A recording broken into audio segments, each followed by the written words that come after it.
Hello বন্ধুরা, আমি সীমা আজকে নিয়ে চলে এসেছি এমন একটা রেসিপি যেটা কি না বাচ্চাদের টিফিন বক্সে অথবা সকালের টিফিনে সন্ধেবেলার হালকা কিছু খাবারের মধ্যেও কিন্তু এটা খুব ভালোভাবে চলতে পারে।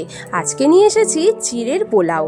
তার জন্য উপকরণগুলো আগে কিন্তু সব কিছু আমি সাজিয়ে নিয়েছি। দেখো, চিড়েটা ভালো করে ভিজিয়ে তারপরে জল ঝরিয়ে নিয়েছি, আর যা যা নিয়েছি সমস্ত সবজিপাতি সেগুলো কিন্তু সব কেটে নিয়েছি। এরপরে তেলের মধ্যে দিয়ে দিলাম ফোড়নে সর্ষে আর একটা শুকনো লঙ্কা ভেঙে। আমি সবসময় শুকনো লঙ্কা ভেঙে দিই, তাতে শুকনো লঙ্কার যে ফ্লেভারটা থাকে সেটা তেলের সাথে ফোড়নে ভীষণভাবে গন্ধটা কিন্তু ভালো লাগে তার জন্য। এরপরে দেখো, গাজর আর ক্যাপসিকামটাও দিয়ে দিলাম, আর ভালোভাবে কিন্তু একটু ভেজে নেব, হালকা লাল লাল করে, মানে আধা সিদ্ধ মতো করে নেব।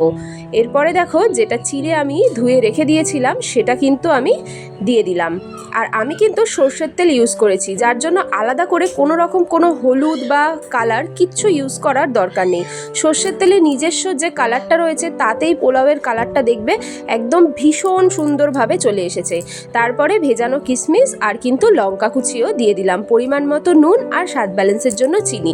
তবে যেহেতু পোলাও মিষ্টি মিষ্টি ভালো লাগে তাই জন্য একটু বেশি করেই চিনিটা দিয়েছি।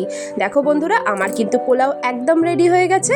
ওপর থেকে শুধু ধনেপাতা ছড়িয়ে দাও আর সুন্দর করে সার্ভ করো, দেখবে ঘরের লোক খেয়ে কিন্তু তোমার তারিফ করবেই।